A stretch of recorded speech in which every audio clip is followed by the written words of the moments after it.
Lindy today at the Nicholas Conservatory. Sinnissippi Station has been hanging out here for a while, and it's going to be here till the end of January. Yeah. So tell me a little bit about this year's Sinnissippi Station.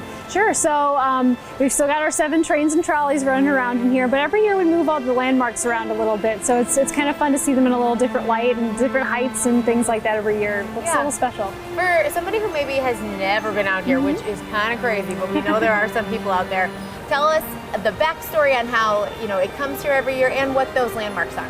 Yeah, so we started doing this exhibit in 2017, so we've been at it for a little while. So we actually own the exhibit. We were able to purchase it, so every year it goes into storage and then it comes back out, and the team puts all this together and puts everything out. So we've got a lot of really fun local landmarks like the Coronado Theater and Sinnissippi Music Shell, the Conservatory, of course, and different things you'll see around the gardens, even like the Rockman sculptures that have been added over the years thanks to generous donations and things. So who creates these? Because they're really impressive. Yeah, they're amazing. It's a company called Applied Imagination out of Alexandria, Kentucky, and they just do amazing work. They design the train tracks and everything like that, but then they also have a team of artists that create these structures, the landmarks that you see.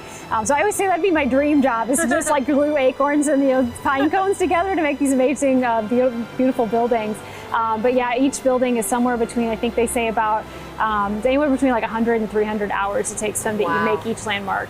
And they're so cool. I think it's so fun to have the conservatory when you're in the conservatory, because it's like an alternative world. You're like, oh, am I in there too? It's kind of crazy to see that. How long it stays till what day is the last day? January 28th.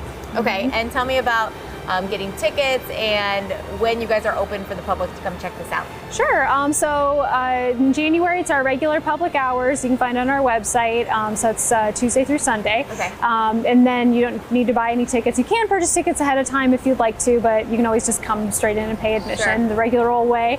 And then really fun too, right now as we're taping this, it's holiday season, so we've got all of our holiday trains out. But once the holidays pass, we actually swap over and do our graffiti trains. Oh. So we started doing this last year and it was really fun. So we've got local artists that have created little graffiti train cars for us.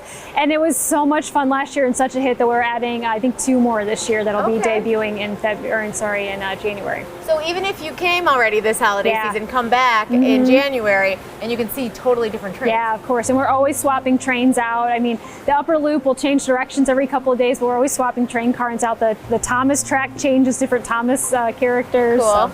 And I know you have a wooden railway workshop that runs through January 5th, so tell me about that. Yeah, so it's a program we've been doing it for a while to tie in with the trains. So it's really fun because the kids can actually like build their own little train car that fits with the little Brio train sets. They're pretty popular with like especially younger kids. So that'll actually work with their actual train tracks at home. So you get to put the wheels on and sand and hammer and do all that fun stuff. So it's a really fun thing to do as a family. Like you see grandpas in there helping kids, how to hammer. So it's really, really sweet. And then you can paint it and take it home. That's perfect too, because it's, the holidays are over and maybe your kids are definitely still home from school and they're looking for something to do. Yeah, for sure. Yeah, and so that's just our regular admission plus $2 per train car you'd like to make. That's nothing. Yeah. That is a really great price.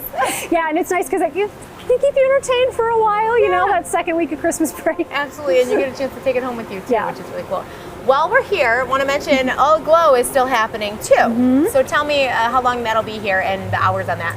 Yeah, so All Aglow will be going through January 7th this year. And so we keep saying too, it's like, I know they put the same colors of lights out every year, but it's like the way they choose where they go, it's a little different every year. So this year, I don't know, I love the colors this year, so you have to come check it out. Yeah, and that you just kind of enjoy it, right? Yeah, the lights are on from dusk to dawn. Okay. So. You just have to easy peasy. Come on over here and enjoy that. Let us know where we go to get tickets for Sinnissippi Station. You can go to nicholasconservatory.com.